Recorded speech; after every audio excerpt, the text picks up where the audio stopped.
Tēnā tātou katoa, good evening. Christopher Luxon is batting off allegations of hypocrisy after admitting that while he was chastising the public service for getting extra benefits for speaking Te Reo, the taxpayer paid him to learn Māori.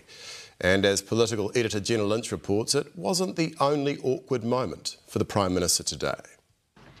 Ka nui te mihi kia koutou. Kia ora, good afternoon everybody. Thanks for An official language from the official podium. Of course we want to support people learning Te Reo. We think it's a fantastic language. Christopher Luxon thinks it's so fantastic he's scrapping incentives for learning it in the public service. But his own Te Reo lessons came courtesy of the taxpayer. Is it hypocritical of you to take taxpayer money to learn Te Reo Māori when you're threatening to scrap incentives for public servants who do the same?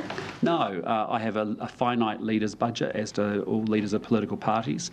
You get to choose to spend that money on whatever you wish that you think would help. The government wants to remove bonuses for public servants fluent in Te Reo Māori. A couple of weeks back, the PM defended that policy by telling public servants to pay for their education themselves.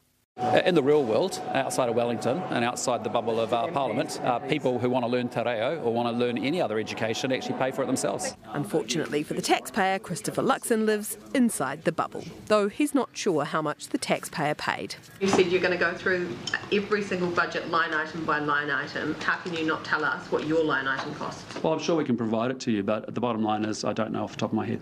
Has the public got a good outcome for their investment in you? Can you, for instance, recite your pepe heart? Well, as I said to you, I found it really difficult. I think Chris Hipkins said something similar. You know, when you're learning later in life, it's actually really difficult. Oh, how words come back to bite, especially when you make categorical promises in opposition, today pulling a loop-de-loop on this concrete commitment.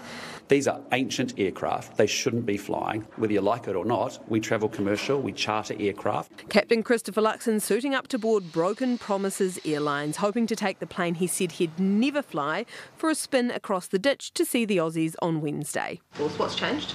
Well, in essence, you know, coming this close before Christmas, actually a desire to get to Australia beforehand. But the old gal's got maintenance issues again. Incredibly frustrating. I mean, we're not sending people to the moon, we're just trying to get them to Australia here. The Air Force 757 had its first opportunity to wheels up under this government on Friday. It broke down, leaving Foreign Minister Winston Peters hustling onto the Hercules to make it to Fiji. We've had a series now of instances over the last few years that are, I think, embarrassing for New Zealand, and I think that's something that we genuinely need to have a bigger conversation about. Who better to source a new plane than an ex-airline CEO?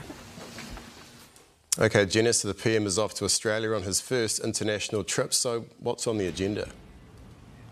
Australia is our closest ally and friend, no matter the political stripe of the government on either side of the ditch. So important for Luxon to make that his first trip. He says that his number one priority in deepening the relationship with Australia is being a, quote, good security partner in the region. Now, that could be read as a reference to New Zealand being on the outs when it comes to the Australia-UK-US security alliance known as AUKUS. That deal was primarily about some nuclear submarines, which obviously we couldn't be a part of because of our nuclear-free status. But there is an ongoing conversation around what's known as Pillar 2, which would be more focused on technology, so perhaps that is where Luxon is leaning. But before all of that, he needs to figure out how to get there because the plane has broken down again. So they're looking at taking the Fiat Poseidon, a 10-seater.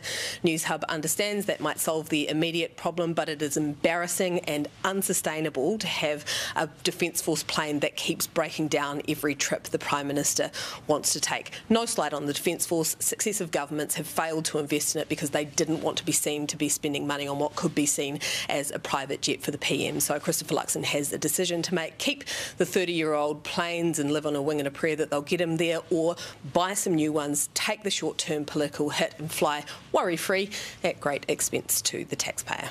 Yeah, certainly not ideal. That is our political editor, Jenna Lynch, live at Parliament. Thanks very much, Jenna.